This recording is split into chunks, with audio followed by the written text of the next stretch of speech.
So why the wasn't I casted? It can be really challenging at times. They can be a little racist. Ooh. Don't watch Cats. That is so cool. Mariah, if you're watching, none of this was your fault.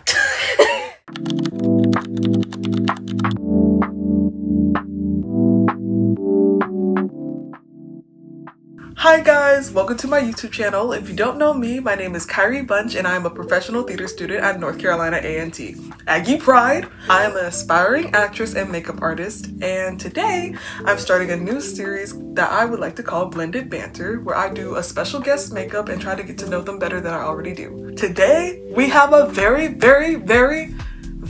special guest. I've known her since my sophomore year of high school. She's literally my twin. It's Egypt Dollmeyer! Hi! Hi, my name is Egypt. I am a musical theater major at Southern Arkansas University, Go Mule Riders. I sing, I act, I dance, I do makeup, I do costuming, I do scenic shop work. I do it all. She does. She has like 4 jobs. No shade. No shade. She doesn't know the makeup look I'm gonna be doing. And I didn't bring my glue stick, so we're just gonna have to improvise. We're using the Athena painting palette. I love this palette. It's super cheap. It's like $20. And you get a bunch of colors. And yeah, we're using that today. Are they oil or are they? They're oil paints. So they you don't need to use any water, but what I do recommend doing, I saw someone else say this, is you take the color that you want and then warm it up on your hand, because it's you have to warm it up so that it'll be more smooth, because if you don't, it'll just be really patchy. I've done that before and it was so bad. Let me pull up my questions. What is your theater background, Egypt? I know you got an extensive theater background. So I do. I have been doing theater since I was in 5th grade. Dang, that's like a year before me. Yeah, started in 5th grade. My first musical was Cinderella. Oh, that's so cute. I played the evil stepmother. The fun fact, they almost kicked me out because I couldn't be mean enough to Cinderella. Oh, that's actually so sweet. I was like the nicest person you'd ever meet. I mean, I feel like I still am. You are. But that's where I started. I did one musical and I fell in love with it. Aww. And ever since, that's been my lifelong dream to be on Broadway. Mm-hmm. So I took theater, started taking theater classes in 6th grade. And I took it all the way up till 12th grade. I was in production theater, I took tech theater, I took directing classes. I did everything you could think of. That's like me. Like, guys, when I say she's my twin, we are literally the same person. We played the same person in my sophomore year of high school, her junior year, because she's a year older than me. We played the same person in Sweet Nothing in My Ear. Shout out to the best show ever. Amazing play. If y'all don't know what it is, it's basically, how do I explain? It's about a deaf family Yes. that's like the mother and daughter are deaf, but the father is hearing. And it's their struggle to decide whether they want their daughter to get a cochlear implant or to embrace her deaf, not heritage, but culture. Yes, deaf culture. It's a really good play. I remember we did it and everyone, and I mean everyone, was obsessed with Sweet Nothing. They would literally go out into the hallway and talk about it because they were so enthralled in it. And that's probably what made me like love theater so much, is that people's lives could be changed whenever you do a show. Unfortunately, my iPad storage got cut out. So cut to us in the next clip and she looks a lot more rainbowy, if you will. Why did you decide to declare your major in theater? I decided to do musical theater because that's been my lifelong dream. My whole life, that's all I've ever wanted to do was musical theater. And even though I went to a high school that didn't do musicals, I still took a chance and auditioned for musical theater programs, and I got in. Every single one. Everyone I auditioned for, I got into, and it just taught me that like I still can do these things, even though I haven't done them in a while. I just have to trust myself and know my ability. But I took a chance and I got it. That's like the same thing. Like, I always knew that I wanted to do theater. Theater's always what I've wanted to do for my whole life, ever since I saw this show in not middle school, it was actually elementary school. and they just, the way they were like working together, like it really like astonished me. I was like, oh my god, like I want to do that. So for the past almost 10 years, I have been chasing that, been wanting to do theater and act and just be a part of a group and create art. I knew. I did my first musical and I knew. And I used to have stage fright, but then I just got up there and I did it. And then you're like, dang. And I was like, this ain't that It hard. wasn't that serious, actually. Actually, we're just playing pretend. Actually, like, that's literally our job. We want to play pretend. Like. And it's so much fun. So much fun. And it can be serious at times when you have to take things seriously, but it's like a good kind of serious. My favorite part of like any show is when something like really dramatic is gonna happen and you know the audience is gonna react, and like hearing their reaction, like, because it's a different audience every night. So like whenever we did Sweet Nothing, our good friend Sarah, she breaks a keyboard at like the end, and we did like these English class shows, and we just knew, because they didn't have any like theater etiquette training, so we just knew they were gonna be like, oh yeah. So, and they were every time. Every time. And it fueled us so much. It did. It gave us so much life. Yeah, right there. Why did you choose your university over other programs and conservatories, all that? At first I thought I wanted to go to a big school because I thought the bigger the better. And not saying that big schools are bad, they're just, I learned that they weren't for me. I toured SAU in February of my senior year, and I figured out that I love a small campus. I love the intimacy of it. I love the one-on-one time. I love the getting to know your professors on a deeper level, and knowing them personally and having them be there for you like no other. Also, I was going to go to a school in New York, which is a flight away from home, but I decided to go to a school only 4 hours away from my home, so that way if anything happens, I can just drive the 4 hours home. Like, yes, it's a pretty long drive, but it's not super far to where I'm like, damn, can't get home, or gotta book a flight. I can just come home whenever I really want to. If I had the time, I'd come home more. I will say, like, going to a school super far away from Texas, because we are from Texas, the way someone put it, because I went to this event like last weekend, the way someone put it, they were like, your child's not 16 hours away, they're a 2-hour flight away. And I was like, you low-key ate with that one. You low-key ate with that one, because I was like, dang, I'm gonna be 16 hours away from my parents.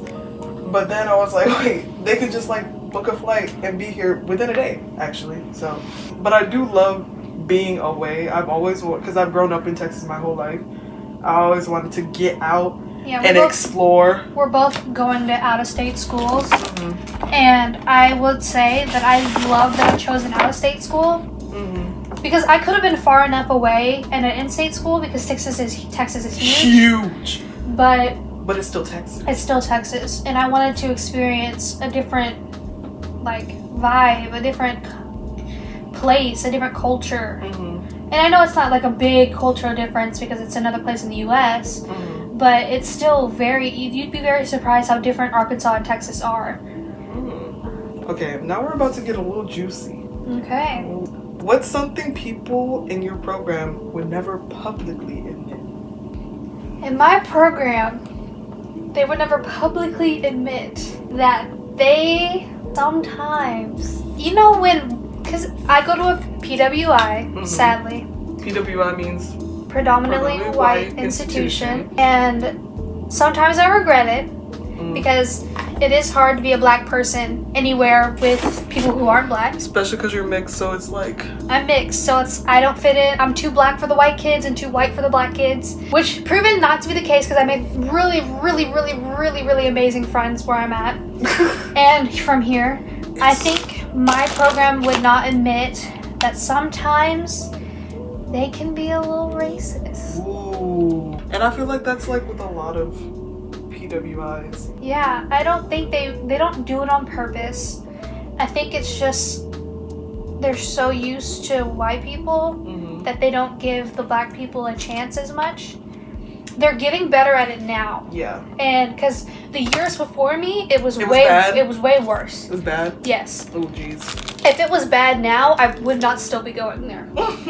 I love my college because it's getting better, and they're making a constant effort every day to make it better. I would say that sometimes they have a little, they can be a little, they just, I wouldn't say so much racist, so much as like so racist, like, oh, we hate you. Yeah, it's not like hate, it's just like sometimes they don't give the black people an opportunity.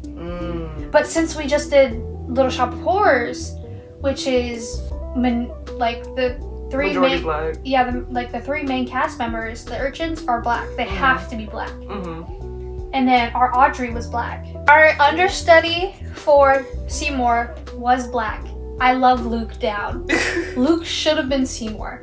They gave it to a white guy instead because they thought this might be his only opportunity because he's not that good. Ooh.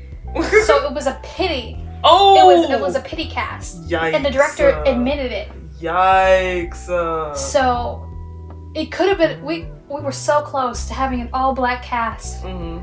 So close. And that's the first time that's like ever happened since they did Intimate Apparel, which is like a black show. Where there's only one white person in the cast. But that shows that like there's progress, it's getting better. Now other programs and other people at this school are definitely racist. But I can definitely say that our program is no longer.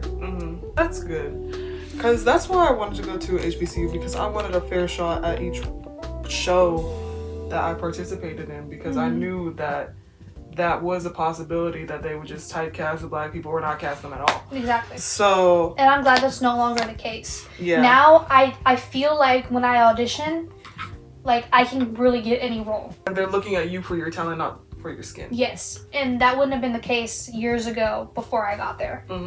So that is my juicy comment about SAU's theater department. Next question. What's the most chaotic thing that's ever happened during a production? Okay. Okay. So we were at a dress rehearsal for Man in the Ceiling, which was our fall musical of 2025. Okay. And I preface this, if Raya, if you're watching, none of this was your fault. Because two things were happening. So the main thing, Raya was really overworked and she got frustrated because she'd been asking for something and they weren't giving it to her. Okay. So she was like, hey, y'all are giving me way too many props in this one scene. I need someone to help me carry them or give me less props. So she wasn't making it to her entrance because she had so much to carry. And they weren't listening to her. So she got fed up, which was so reasonable. Yeah. So understandable because she got mad. I would have got mad too. And she like stormed off stage. Oh. And she needed a break. She needed a minute. She needed to calm down. So she took a minute, like she should. Because if you need a minute, take a minute. Take a minute, please. Especially if you feel like no one's listening to you. Please take a minute. So she like went outside to breathe and tried to calm down and like, because she overheats really quickly. Oh. And she's in this like long sleeve and these pants. So it's like she's hot. And everyone's coming to me because they're trying to make me the mediator. Okay. And everyone's coming to me asking me what's wrong, what's going on. So I'm trying to mediate between the two. I'm trying to get Raya's point of view across, but also trying to understand where they're coming from. Obviously, I'm going to side with my best friend because that's my best friend. Yeah. She can never be wrong. That's my girl down. Raya, I love you. So in that moment, my first instinct was to protect my best friend. I was like, don't come around her. She needs a minute. She needs a break. Give her some time. But this is what she wants. This is her. This is what she needs, and she needs to be given this. And if she isn't given this, she's not gonna do the show. Yeah. So they finally understood, but it was such a chaos moment. Or that moment, or we had another moment where we have a guy who has seizures. He's epileptic. And he started having a nosebleed. Oh, and then that's bad. Yeah, that's like bad. a really bad nosebleed. And everyone was running around with their head chopped off because there was so much going on. And he was having a nosebleed. That's bad. And everyone's trying to figure out is he okay? Is he about to have a seizure? Yeah, like now that when we do a show and he's in it, we have like a space set aside for him. It's a mattress, a chair, a fan. Okay, period. But now we're prepared. Yeah. But then we were not prepared. We were not prepared. Help! But I would say those 2 moments have been the most chaotic in my experience. What's been your favorite theater experience so far? Oh my gosh. So when we did Little Shop of Horrors this past spring, they casted the urchins perfectly. Oh, period. There wasn't a better cast. Period. It was me, Raya, and Jayla.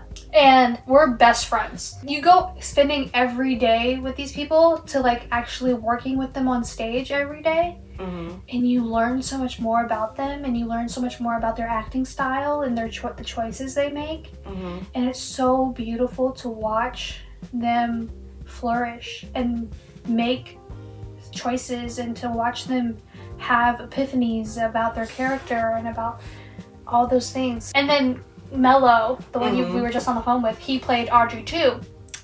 So we were all in the cast. Oh, that's nice. And it was Raya's last show. Oh. So I haven't acted with her since freshman year, first show. And I wasn't that close with her back then. So to like get to do it with her, having the relationship we have, and doing with Jayla and Mello. Like I have more opportunities with Jayla and Mello, but I did not. This was like the end of the line. But watching your friends make choices and just do what they love is like the best experience ever. Like when I do a show with you guys, like I love that. Like when we did Sweet Nothing, like I loved watching you make vocal variety choices. I loved watching you ask questions. I loved watching you like do all those things because we were so close. That's my twin-in-em. Twin-in-em. We still call each other sisters to this day. To this day. Sisters, twin-in-em, twin, like. Twin. Her name in our group chat is not Egypt. I mean, she is Egypt, and I am Kyrie. So. True. A little bit more juicy. Okay. What's your least favorite experience? Like, you could talk about the program, the show, something. Okay. Let's get into it. If you remember, I did not get casted until Little Shop of Horrors. Yes. And I was wondering what I was doing wrong. Like, why am I not getting casted? So we did a show called The Cottage. And it was in a British accent. Oh! If you know anyone got a British accent, it's me. Yeah. We did a show called Curious Incident of the Dog at Nighttime. It was all in a British accent. If anyone can do a British accent, it's me. I know what I'm doing. So I really... You wanted to play. I wanted to be in it, and it was a comedy. And I don't usually get to do comedies because I'm not particularly funny on stage. I'm usually more of a serious actor. So I really thought it would look good on my resume. So I did a funny monologue. And the last comedy show I did was She Kills Monsters. Oh my goodness, that was so long ago. And I wasn't even really in it for real. And I wanted to play a character named Margie. But I was like, I just want to play anybody, to be honest. TBH. So I worked on my audition for days, for weeks. I worked on my audition so hard. I was freaking out. When I tell you I was freaking out, I was freaking out. And so I have my audition. It goes perfectly. Oh. It went so well. They said something? They laughed. Oh. And like all of them laughed. Okay. So I was like, okay. You got this in the bag. I got this in the bag. So the cast list comes out. I'm assisting costumes. There's no way. You even auditioned for tech. I didn't. Every show I've got a tech role for, not auditioned. Right. When I auditioned for Man in the Ceiling, I got assistant director. Right. Now tell me when I asked for that. Right. I mean, I was grateful for the opportunity, but I did not ask for that. And so I go to the directors, and I'm like, hey, so what did I do wrong? Honestly, I'm like, can you tell me what I did wrong in the audition? And they were like, your audition was perfect. Right. Your audition was so good. Right. Like, you were funny, your accent was great, right. You had great comedic timing. Right. Your audition was great. One of the best we've seen. So why wasn't I cast? So why the wasn't I casted?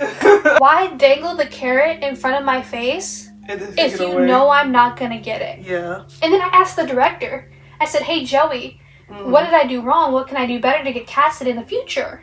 And he was like, honestly, I could have casted this show 3 different ways. And you were in one of the casts, but that's just not what I did. Yeah, I know, I didn't get casted. Right.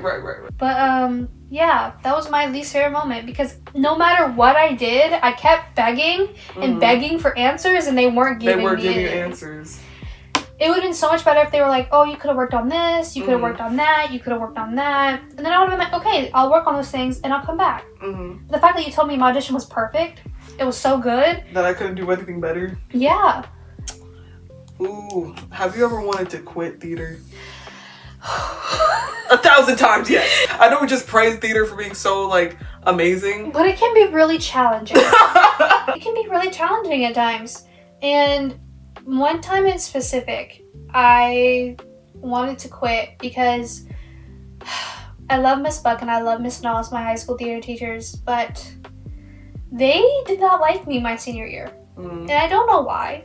I don't know what I did. I remember this. But they picked on me more than they picked on anyone else. This is true. And I think it's because their favorite didn't like me. And even though I was doing him the biggest favor of his entire life. So we were doing Curious Incident of the Dog in the Nighttime, which is a show we don't usually bring up because of how traumatic it was. Scary. There was a couple of times in particular where our directors were just telling me that I wasn't good enough, that I wasn't doing enough, even though I was giving my all. And sometimes you just you give your all and you gotta be happy with that. You have to be proud of that. You have to be okay with what your enough is. And know that it is good enough and it is enough. That way you're not down in the dumps depressed like I was. Because I thought me giving 110% wasn't enough. And I was being told actively it wasn't enough. That it wasn't enough. So I was giving 150, 160, 170%, and I was losing myself over this role that I hated. Over this high school show, one-act play. And we ended up not placing at competition. District, by the way, that was the first competition. First competition, we went 5th home. place. No, we went home. The year before that, first place. And I remember, like, that bus ride home, y'all were just seriously crying. And I was like, dang. So we'd never get a chance to do it ever again. Yeah. But I feel like, for me, my senior year, whenever we didn't advance the second time, none of the seniors were crying. And I feel like it's because we literally gave our all. And y'all saw it. We literally gave our all for that production. People were crying. People felt so good about the show. And that's why we weren't sad about it. Yeah. We weren't down in the dumps. Our version was we gave our all and we didn't do anything. Yeah. Like, so we had a different perspective of give your all. I think also that year was really hard on the seniors. Because our old director had just decided to leave 3 minutes before school started. How dare you, Steven? Like, I'm still salty about that. Still love you though. But then, things changed and that's kind of how the business is. Yeah, and you have to get used to it. But I really wanted to quit because I was like, maybe I'm not cut out for this. And then another time that I wanted to quit was when I wasn't getting casted. And I was like, maybe I'm not cut out for this because if I can't take a no in college, can I take a no in the real world? And now that I have learned I can take no's and make no's into yeses, just in different areas, I've learned that I can do this. Yeah. And I love doing this. Yeah. I think everyone has those moments in anything they do in life. But yeah, those were the times that I wanted to quit. My friends were one of the main reasons that I stayed. Because I really could have quit. It would have been so easy. I could have quit and life would have been so much easier. But I wouldn't be doing what I love to do. So in the end, I wouldn't have been happy. So we've gotten a lot of talking to as just young people in general. What is the best piece of advice that you were given as a theater student or just in life in general? I'm gonna do one of each, but my biggest one is the one I got for life in general. It's from my mama. She told me if someone shows you who they are, believe them. My biggest thing, and I'm such a kind caring person to where I want to see the best in people all the time. But sometimes you have to see the worst in someone in order to be better for yourself. And then my best theater advice I've ever been given is to let go. You just have to get out of your head and believe in what you can do and believe in what you bring to the table. I like to tell myself I am the table.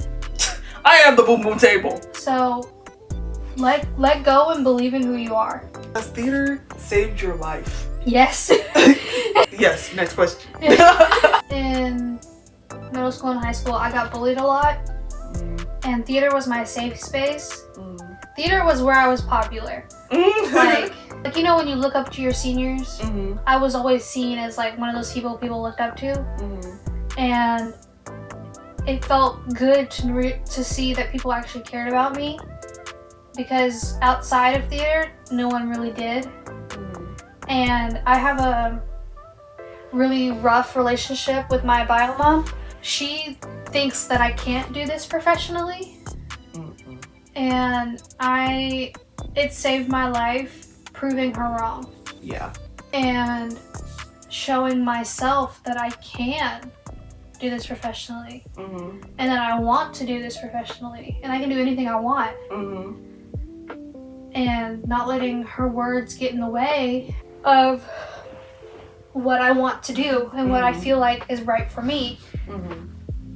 And that's so good, because imagine you didn't. Like, I always imagine, what would I be doing if I didn't have theater? No, literally. Like, I'd probably be a math teacher or something.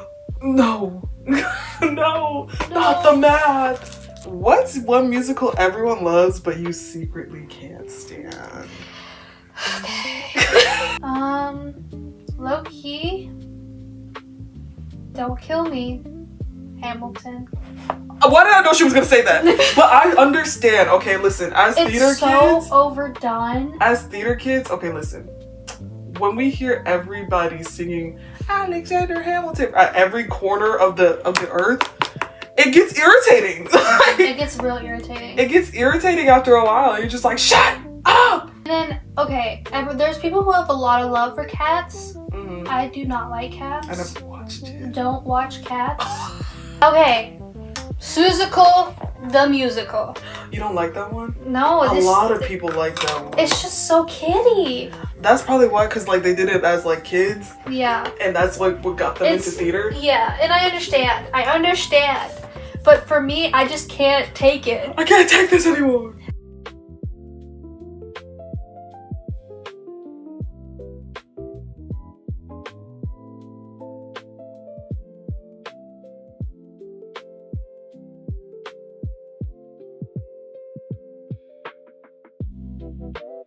Okay. Hey guys, we are finally done. Whoop. That's what she looks like. And she's about to take a look-see. That is you. You are a toad. Oh my gosh, this is so cool. Oh, this is the look that I inspired it off of. It's gonna be right next to my face. Yeah, it's right there. That is so cool. Just don't look. Oh, it looks good. I like this too, like how they kind of like fade into each other. The yellow and the ombre. Yeah, everything. So good. Alright guys, that's it for this video. If you like this video, please comment, like, share, subscribe, do all that. And if you like this video, Come back to watch more. yeah, come will back be for more. another episode. If you want to be in an episode, Hit her up. hit me up. I love you so much, Egypt. I love you more, Kyrie.